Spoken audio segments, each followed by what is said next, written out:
Most Americans know about the war in Colombia that's been going on for 60 years, a civil war that pits paramilitaries, the government army, and guerrillas. What we don't know is that 45% of the guerrillas are female fighters.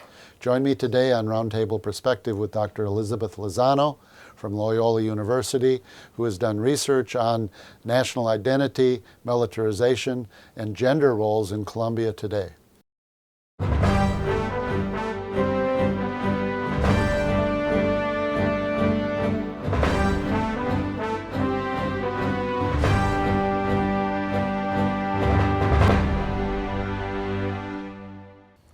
Welcome to Roundtable Perspective. I'm your host, Lee Artz. I'm joined by my guest today, Dr. Elizabeth Lozano from Loyola University Chicago.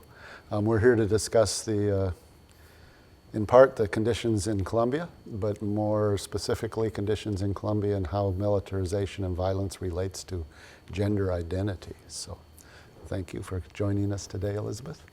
Thank you, Liz. Absolute pleasure to be here. I've known you for almost 20 years, and I've always appreciated your work, particularly on issues of gender and the cultural construction of identity. So I'm really pleased you were able to find the time to join us. I think for our viewers, we probably should start with, I know we only have a few minutes, but a short background on what is the current state of affairs in Colombia. Mostly what we have heard in the U.S. about Colombia has been the drug wars or U.S. aid to the military, but could you just kind of give us a synopsis of where things are in Colombia? Well, that's really a challenge. We have been facing a civil war, a protracted war, for about 60 years. Mm-hmm. So that's one of the fundamental elements that we need to know to understand the situation in the country. That war has had, it's quite complex. It includes the participation of guerrillas, army, paramilitary, the army, drug cartels, and also the United States. Over the years, over the decades, there have been several peace agreements with specific groups. And the last peace agreement was signed last year with the FARC guerrillas. And right now, Colombia is in negotiations with the ELN, mm-hmm. another smaller guerrilla group. But the situation is really quite complicated, as we have seen that very often we move forward in some way towards peace, but it has never been a lasting peace. We speak about a peace process with the FARC, but it is really a ceasefire which cannot be equated with peace. Mm-hmm. Peace is something else. Peace is way beyond an agreement or a signed agreement among leaders. And it requires structural transformations that we have not had. We have had ceasefires, and I'm very grateful for those. But we need to remember always not to confuse the rhetoric of peace with actual structural peace. Two very different things. And so that's kind of the context. And the peace isn't necessarily democracy and opening a civil society. Sometimes peace comes when one side has a certain level of domination against the other, so it's more of a conditional temporary surrender. So one of the things when I think about Colombia is that there's an elite in Colombia, which, I mean, I don't want us to go back 60 years to talk about the whole resistance, but the Colombian population is Afro-Colombian, there's indigenous groups, there's multiple languages, but on top of that all, there's a handful of families that control land, production, even the government to some extent. Is that a fair assessment?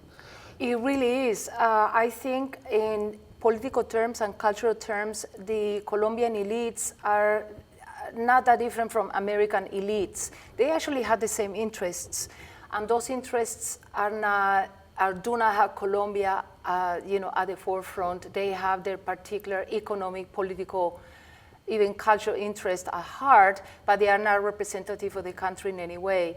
So you have this very profound disconnect that is quite troublesome. Now, we have been able to achieve things in Colombia that I think are really remarkable. For example, we created a new constitution in 1991. Mm-hmm. That's remarkable, and that constitution had as advisors people from all sort of strata, indigenous, Afro-Colombian, housewives, men, women, sexual minorities, that really contributed to create a constitution that was way less elitist and that actually held the government accountable in many ways. And because of that constitution, there was an energized resistance movement that thought a resistance movement that was not the guerrilla war, not the civil war. A nonviolent resistance movement. And that nonviolent resistance movement became possible in part because the Constitution allowed for legal ways to resist, and because it recognized indigenous people and Afro-Colombians as having their own identity, their own culture, their own traditions. Did it open up the electoral process? I mean, now I know that FARC has a legal party and they're running candidates. Did this happen after 91 as well? No, not necessarily. The legal access to the political debate and the political process existed before. With the A19, when the M19 in the 80s deposed the weapons, they also became a political party. So there is a lot of presence for this, and I think it's a wonderful thing that these former guerrillas can participate in the political process. But that, at the same time, was stopped by forces outside of the legal political Would that be the system. paramilitaries? The And paramilitaries. assassinating journalists, assassinating candidates. So you have this peace, but those people that participate in the peace are not immune from being coerced or violence used against them.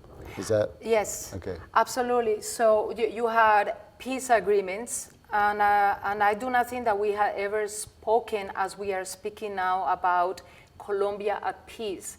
It's a very powerful rhetorical statement, one that actually brings us joy to some extent, but at the same time, we really need to be speaking about post-conflict with one guerrilla group.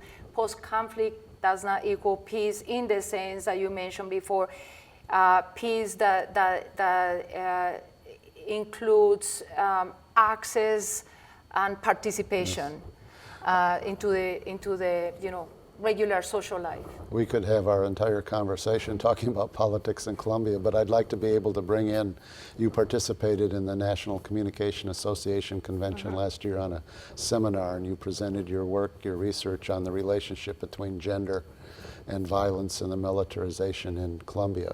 I don't think these are disconnected, but I'd like to be able to move to some of that. So my question would be, when you talked about the elite and how there's a disconnect with Afro-Colombians or a disconnect with indigenous, one of the things you said in your NCA paper talked about the role of media in conducting the war and the role of the rhetoric that the government used, which was to create this national patriotic force that we're kind of all Colombians.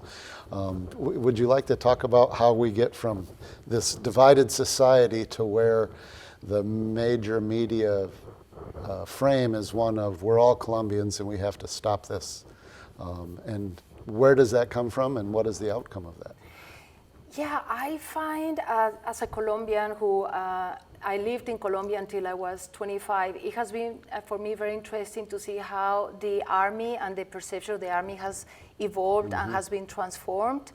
I think that the army didn't use or didn't need any publicity in the 20th century, and I think it didn't need the publicity because Colombia didn't have to play at being democratic in the way that it's playing at being democratic in the 21st century, and that is in part because one, globalization, but also because of the new constitution and different forces, a transformation of forces. The change across Latin America where there's fewer military governments, so now they kind of have to raise their appearance. Is that what you're saying? Their public persona? Yeah.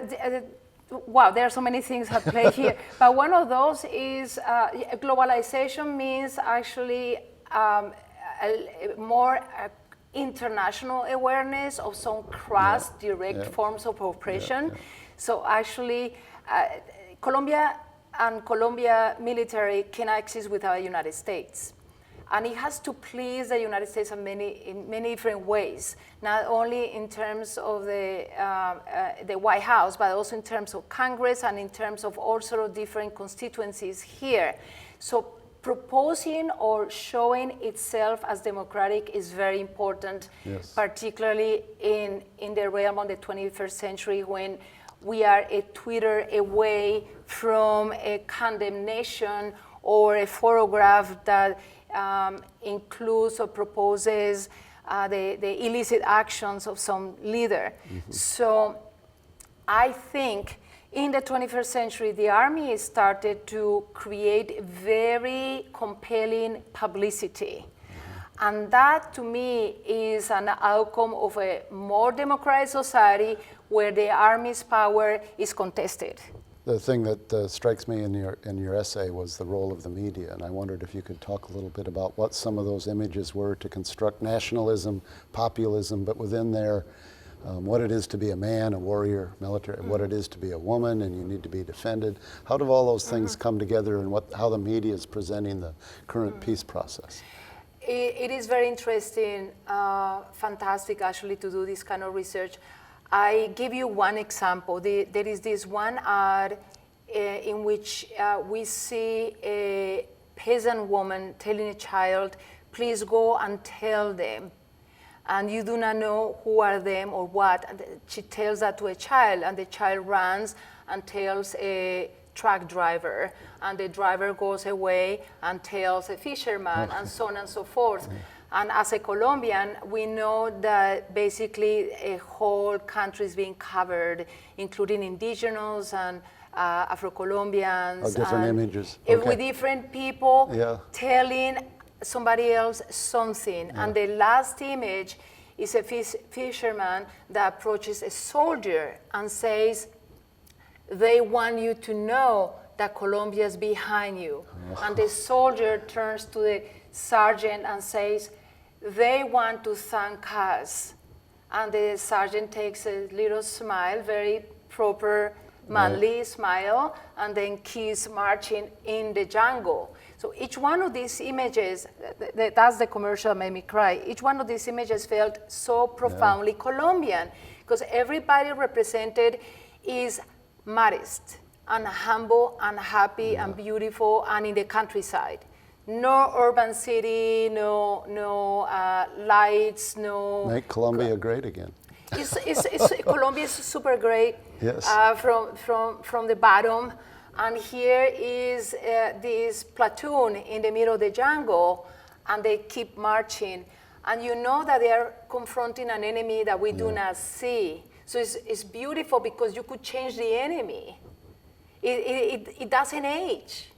You could use this 20 years later and have changed your enemy. They have. It's been 60 years of a war. Right.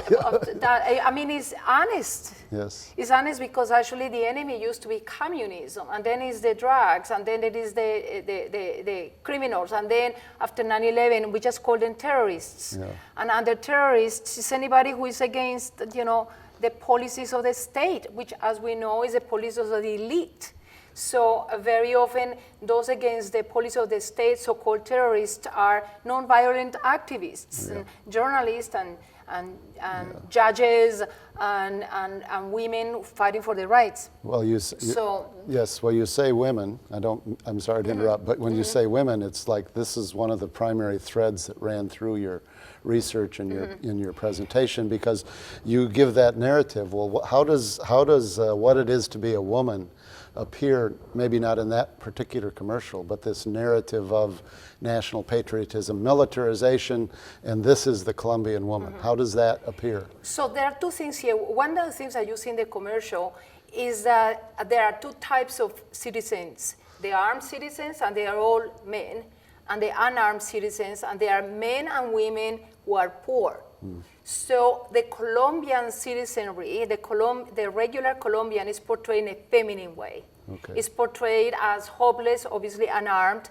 very dignified, close to the earth. And the earth is a motif in many cultures that connects to femininity. Mm-hmm. So the entire country is portrayed as feminine.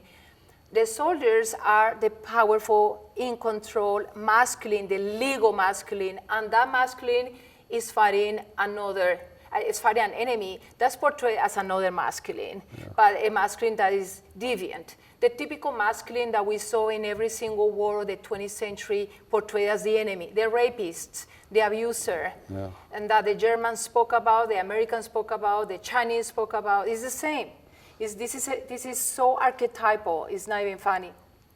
So this Does it have more resonance in Colombia because of the Catholicism and what you might call machismo and the culture that women need to be protected? Women are the whole peasantry, take care of the home, is that more pronounced in the Colombian culture? I will say so. I hesitate because I myself, I am a Colombian, and I don't mean that it is. I mean the images that are presented. I totally understand what you're saying. But what I was going to say is that Colombia is trying to build itself as a nation. It's not yet a nation, and that's what is fascinating. Colombia is a teenager struggling for identity, and of course there are some that have more of an influence on that identity. But I will say that there is most definitely a very strong narrative that says what a man should be. From the army. The army does not occupy itself with what a woman should be. It's irrelevant.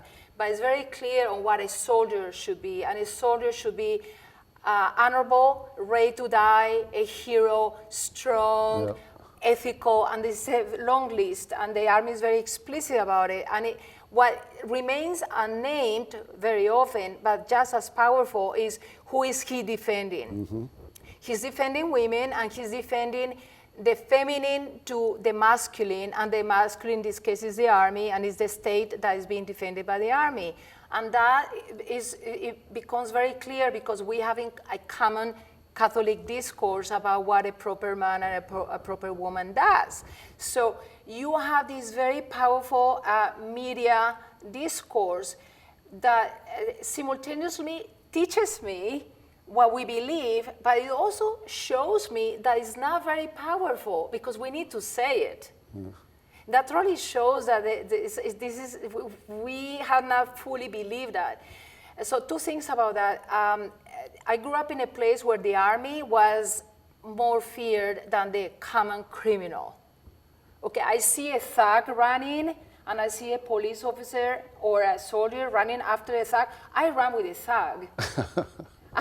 I'm not going to wait for the police officer and be a nice citizen and point to where the thug is going, because the thug is more my brother than the police. And the experience with the army would not be favorable. No, not at all.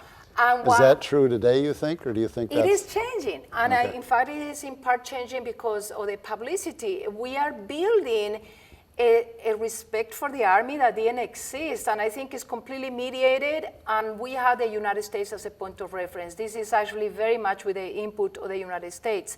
We have a way more favored view of the army, and I cannot say that it's more favored because the army suddenly are ethical. Not because the army is different, but because the perception of the army is different. And I also think it's in the backdrop that there isn't as... I understand the ELN's there, but the Civil War isn't as pronounced. So seeing the army functioning as a violent force is probably less pronounced. It is probably less pronounced. Also, right. I understand the army's still there for violence, which is why you have armies. But if they don't do primarily violence, it's easier to construct an image that they're here protecting us. In fact, look, they must have, because at least the FARC is gone, but the army's still here. Right. So actually what you have seen is a transformation of rhetoric that you can study actually changing from one president to another. Under President Uribe, the army, the publicity really emphasized the power of the weapons, the weaponry. With the current president, I think that what we are emphasizing is that the army is a form of development, that the army protects people so that people can do their thing. So it's a very civil army. That's what is being portrayed. Now, you asked before about the connection with gender. And another reason I think, which I haven't read anywhere, but I think is connected to this publicity of the army, is the fact that we have a guerrilla that is 45% women. So where do you put that? That doesn't have any place in your discourse of protecting women, nowhere. The army is 98% men. The guerrillas, 45% women. Wrap your head around that. So, and the guerrillas, of course, the guerrillas come from the same humble origin as soldiers. So they're may be friends. feminine and they're indigenous, just like the soldiers are indigenous but masculine. Yes. And therefore it's incredibly important to teach these young men that those they thought were their relatives are actually enemies. That's not an easy task. Yeah. That's not an easy task. So the army elite may have no problem with that. But I cannot even start imagining what the soldier who has a sister who is a guerrilla member and who has a brother who was killed by the paramilitaries, how he feels about that. Because the soldier may be 18 and he may be paying military service against his will simply because he's poor. And because everybody has to pay military service, and by everybody I mean everybody who cannot pay their way out of it. This is something that's probably requires a longer conversation, much more research, but it strikes me that when you started at the beginning, the media role in contemporary Colombia is to improve the image of the military. If you can change the perception of the military so that you change the identity where it's no longer that I was poor or indigenous, but I'm a Colombian, I'm the national Colombian, and you have a different assessment of who you are and what you're doing, it may be easier to make that mental or psychological leap from seeing somebody that might be in the FARC or a woman in the FARC as an enemy. Well, now you can, because they're not Colombian, because this is Colombian. Absolutely, and in a different paper that I actually wrote last year as well for another conference, I analyzed Obama's rhetoric in Colombia, and what I discovered is exactly the same, that Obama in his rhetoric really associates peace with the state, with the army, and with good Colombians, which means that anybody who is not associated or in agreement is a bad Colombian, or even worse, is not a Colombian. Yeah. And I really believe that part of the rhetoric is a rhetoric where we are trying to build nation around what is a Colombian and what is a good Colombian. Except most people don't get to participate in the conversation about what we're going to call Colombian. It seems like this is projected from the media and from certain elites in the government with the U.S. and other suggestions of how to do this. Yes, but I would say yes, but. One of the things about Colombia is that there is a very strong resistance movement. I hesitate to call it movement because it's really very separate and very fragmented. But if you speak with grassroots people, when you speak with people who work in factories and peasants, they are figuring out what Colombia is themselves in a parallel process. So they are not just waiting for the elites to inform them. They have their own understanding. And I want to point out the amazing thing that a guerrilla has lasted in Colombia, 60 years? We're talking generations. And we're talking generations. So the guerrilla does not have access to the media, but the guerrilla, I think, has a very strong influence actually on people on the ground, people who may know them or who have relatives or friends or neighbors or whoever in the guerrillas themselves. So I think that Colombia itself is struggling for some form of legitimacy, but it's not a fully done process. So I think that there are a lot of forms of resistance there, almost built in by the fragmented nature, the regional nature of Colombia. Yeah. So and the multiplicity of regions. Your whole life experience and what shows up in your publications in this conversation is that experience is a way of communicating the world in which we live, and whatever the media or the government may want to do has its limit when it bumps up against the reality of being a woman or being indigenous. Indeed. And we have more to talk about. Maybe we can get you back, but it's all the time we have. Thank you, Dr. Elizabeth Lozano, for joining me on Roundtable Perspective. I'm Lee Artz. I'll see you next time.